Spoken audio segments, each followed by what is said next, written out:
नमस्कार गाववाल्यानो आणि कोकणकरांनो, आणखी एक नवीन व्हिडिओमध्ये तुमचं स्वागत आहे। तर मी आत्ता आहे उमराच्या बाटल्यामध्ये।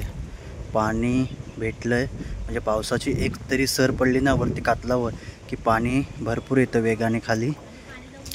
तर एक मिनटं दाखवतो पाणी किती येते बघा। तर पाणी घेण्यासाठी इथं असा बांध घातलेला आहे आणि इकडून असा पाट काढलेला आहे बघा। दोघंच आहे लावणी शेती लावायला, त्याच्यामुळे पाणी भरपूर भेटतं, पण माणसं आहे ते लावणीसाठी कमी पडतात। आणि मी हे समोर दिसतंय बघा हिरवगार, हे ओढून द्यायचं आहे। मी ओढून देतोय, मम्मी म्हणजे आईच अशी लावते। आणि तिकडे खाली आहे ना पाणी नव्हतं म्हणून त्यांनी शेत लावलं नाही, आणि इकडे अजून लावायचं आहे बघा। पाणीशिवाय काय करू शकत नाही। विषय कसा होतो, जर आम्ही इकडे पाणी घेतलं तर खालच्या लोकांना पाणी भेटत नाही, असा एक विषय आहे। तेव्हा आमचं लावून होईल तेव्हा बाकीच्यांना खाली पाणी भेटेल।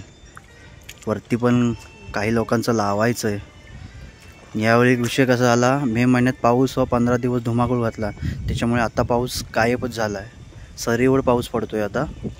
इकडं आयला चिखल करून दिलाय, अर्धी मळी चिखल करून दिला, अर्धी मळी आणि अर्धी नंतर, कारण चिखल आहे सुकला तर कडक होतो। पाय बघा किती पटकन खाली जातोय। पेरून आणि फोडायला मशीन होती, त्याच्यामुळे चिखला गरगरीत झालाय। ऊन पण पडलं नाही, ऊन पडलं की पाणी गायब होतं, सुकते मळी, चिखल कडक होतं। तर मित्रांनो, कोकणामध्ये भाताची शेती केली जाते आणि वरती घाटावर बघितलात तर ऊस, परत पालेभाजी, फळभाजी यांची पिके घेऊन उत्पन्न काढलं जातं।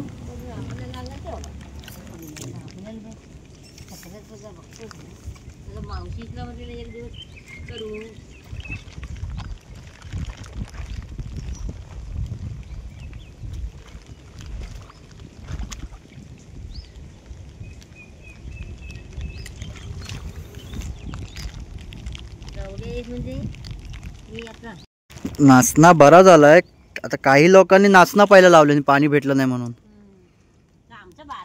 आपण ते हे वली पाडतो ना, काय काय जण ठोंब्यावर लावतात ना, ठोंब्यावर लावायला पाहिजे। मग ठोंब्यावर का लागत, आपण लावत नाही काय आहे। आता खालच्याने ठोंब्यावरच लावलं नाही, मग बाहेरच्या गावात पण ठोंब्यावरच लावतात।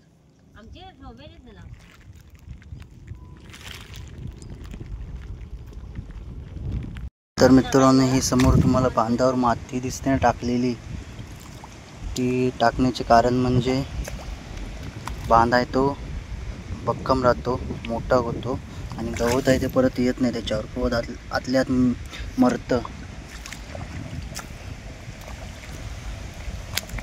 आणि खत टाकलेलं आहे ते वाहून जात नाही, पाणी एकाच बाजूला साठून राहतं मळीमध्ये। तर मळी झाले आता जेमतेम पूर्ण। तर मी आता चाललोय घरी। तर दोघात किती करणार, जेमतेम एकच मळी झाले। इकडं पाणी होतं घेतलेलं, ते सगळं आटलंय, पाऊस पण नाही आहे आता, त्याच्यामुळे आता वाजले 5:30, टायमिंग झाला घरी जायचा। घरी जातो, आंघोळ करतो आणि दुकानात जायचं आहे। काल उशीर झाला, आज लवकर तरी जाऊया दुकानात। तर समोर बघा काजूचं झाड, जमिनीपासून सगळं उपटलंय बघा, पडलंय बघा कसं, त्याच्यावर सुतार पक्षी होता, उडून गेला बिचारा। हा बघा, हा बघा पडलंय बघा कसं, खाली माती जास्त नव्हती, परच्यावर होतं, कातलावर होतं, कसं पडलंय बघा। मित्रांनो, परत भेटूया नवीन आणखी एक व्हिडिओमध्ये, आतासाठी बाय।